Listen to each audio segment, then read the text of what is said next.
Kwenye shughuli ya leo, naomba nitumie fursa hii kutoa pongezi kwanza kwa mamlaka yenyewe ya mapato. Kamishna mkuu hapa ameeleza utendaji ambao umeendelea katika mamlaka yetu ya mapato ambao unakuwa reflected, unajidhihirisha katika maeneo mawili.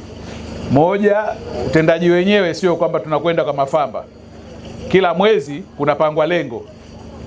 Sisi kama serikali tunakadiria kwamba kwa mwezi huu au kwa mwaka huu 2026-27 tukusanye kiasi fulani kupitia mamlaka yetu ya mapato TRA. Na kama ambavyo wamesema, mwaka huu, mwaka mpya ambao umeanza mwezi wa Julai tarehe 1 mwezi wa 7, mwaka wetu mpya wa fedha, mamlaka ya mapato imepangiwa kukusanya takriban shilingi trilioni 42. Katika zile trilioni 62.3 ambazo tuliziombea idhini na heshimiwa wabunge wakaziidhinisha kama ndio bajeti yetu ya mwaka huu tunakwenda nao wa fedha, 42 trilioni 42 zipitie kwenye mikono ya TRA. Lakini hizi ni za mwaka huu. Kwa miaka takriban miwili iliyopita, TRA wameendelea kufikia malengo na kuvuka malengo ambayo yamepangiwa. Mwaka 2024-25 mlifikia 103%. Mwaka jana 25-26 mkafikia 105% ya lengo ambalo mmepangiwa.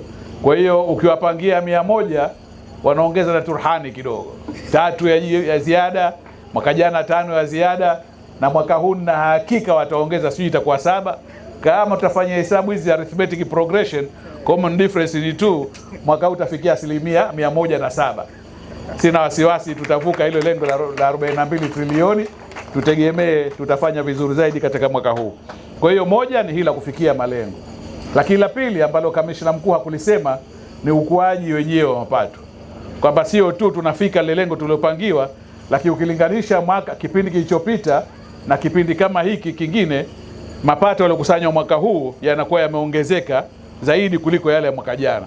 Kwa hiyo ukichukua Julai ya mwaka 2026 ukilinganisha na makusanyo ya Julai mwaka 2025, tumeongeza takriban 21%. 21%.